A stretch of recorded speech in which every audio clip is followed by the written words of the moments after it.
Oh, saya pengen bikin dia bengep ya, tapi jangan pakai tangan saya.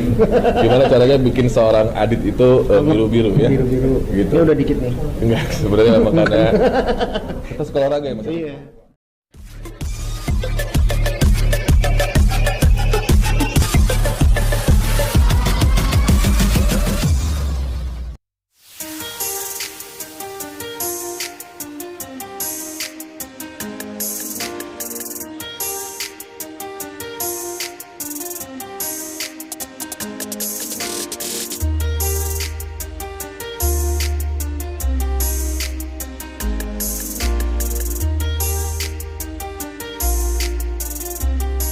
Soalnya KO sih.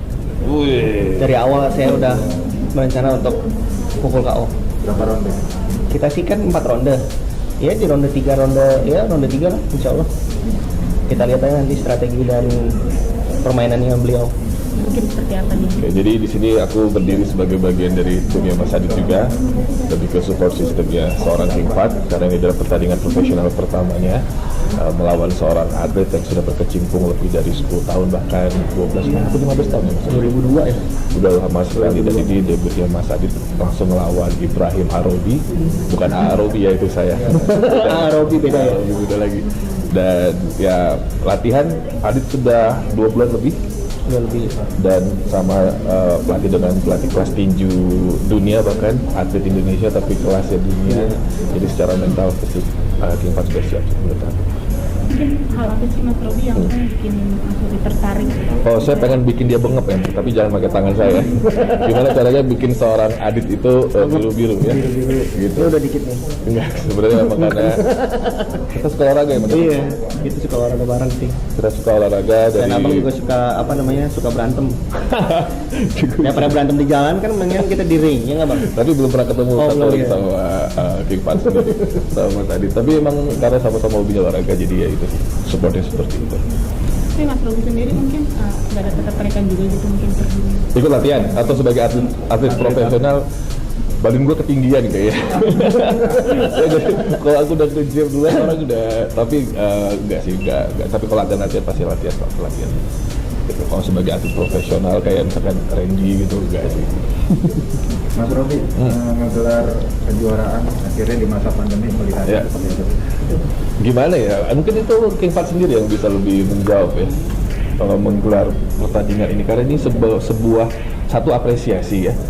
Kita bisa ambil banyak sekali perlombaan yang memang sudah 1,5 tahun ya. Iya benar.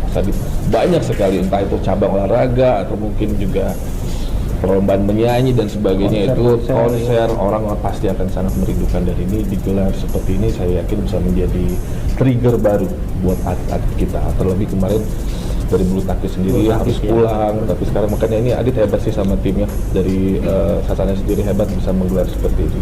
Jelas itu Mas Adit.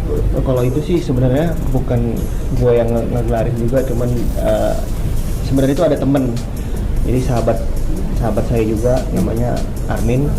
Beliau ini juga yang support saya juga untuk turun di profesional ini.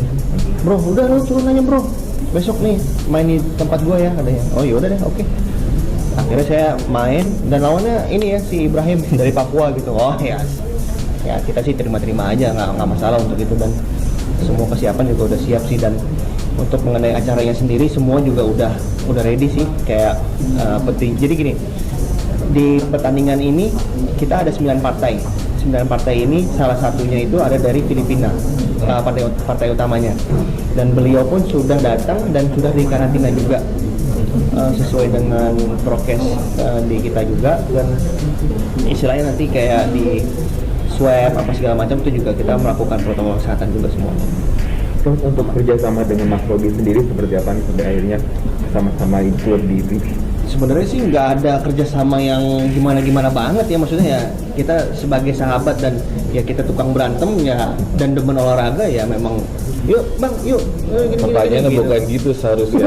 Kenapa yang duduk di sebelah Robi Purba bukan Roy Kiyoshi? Pertanyaannya gitu.